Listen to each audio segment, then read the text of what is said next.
Il est dans l'intérêt commun de l'Union européenne et de la Turquie que les relations reprennent.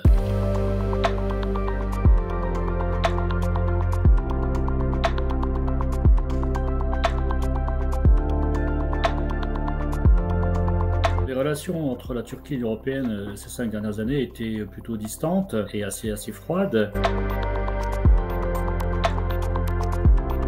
Elles ont été émaillées aussi de tensions et de plusieurs crises qui ont éclaté entre la Turquie et certains pays de l'Union européenne. On peut rappeler aussi qu'en 2018, le Conseil de l'Union européenne a déclaré que les négociations d'adhésion de la Turquie à l'Union européenne étaient au point mort. Par ailleurs, il y a eu des tensions qui ont éclaté en 2017 avec l'Allemagne ou avec les Pays-Bas dans le cadre de la campagne organisée pour le référendum d'avril 2017 qui prévoyait donc l'instauration d'un régime présidentiel en Turquie. Dans ce cadre-là, il y a eu des ministres turcs qui sont venus faire campagne auprès de la diaspora turque en Europe et ça a créé des tensions avec les gouvernements de ces pays. On peut rappeler aussi des tensions assez vives qui ont culminé à leur paroxysme avec la France en 2020 avec des déclarations du président turc Erdogan à l'encontre du président Macron, donc l'invitant à examiner sa santé mentale autour de controverses qui opposaient les deux pays.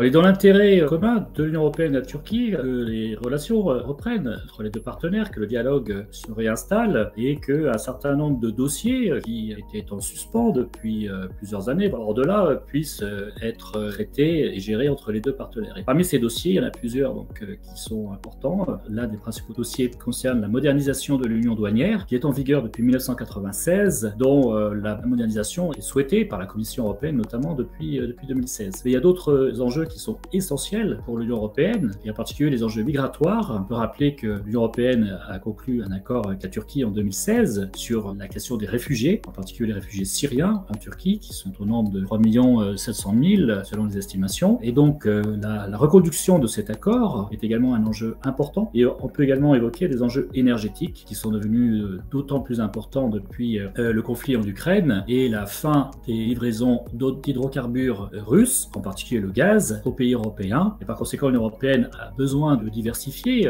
ses sources d'approvisionnement énergétique et la Turquie, qui se positionne comme un hub énergétique, peut jouer un rôle très important. Et aussi sur la question de la relation de la Turquie à l'OTAN et enfin du retour de la paix en Europe, bien entendu, avec le conflit en Ukraine et le rôle joué par la Turquie dans ce conflit, il y a un intérêt commun à ce que le dialogue reprenne entre l'Union européenne et la Turquie.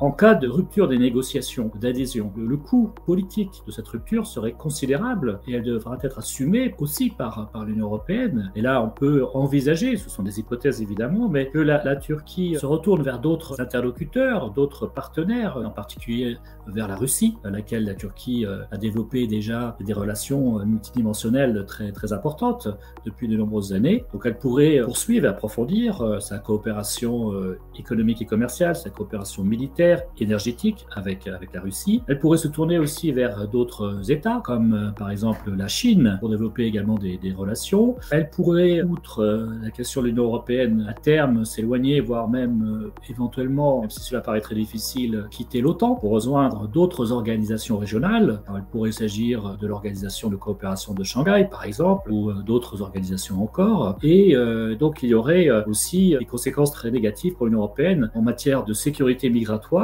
La Turquie n'assurerait plus la gestion de la crise migratoire comme elle le fait dans le cadre des accords avec l'Union européenne. Il y aurait des conséquences effectivement multiples et sans doute très négatives pour l'Union européenne.